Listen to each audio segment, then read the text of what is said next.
hariho umuntu umwe avuze nawe umusozi aca akaba. Ese niko byakubaye ko je byarambaye avuze gusa n'amosozi. Reka twihe akarorero nk'umukuru w'igihugu uri kurarizwa n'inzara wabuze ibyo uteka. Hama noneho yaza aho uri agaca akubwira ngo reka kurira, burya wasubira wabuze ibyo uteka.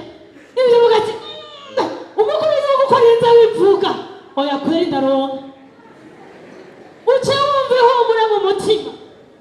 Ubu rero uwuvuze ati reka kurira ntushobora gukomya amosozi yo mu maso yawe.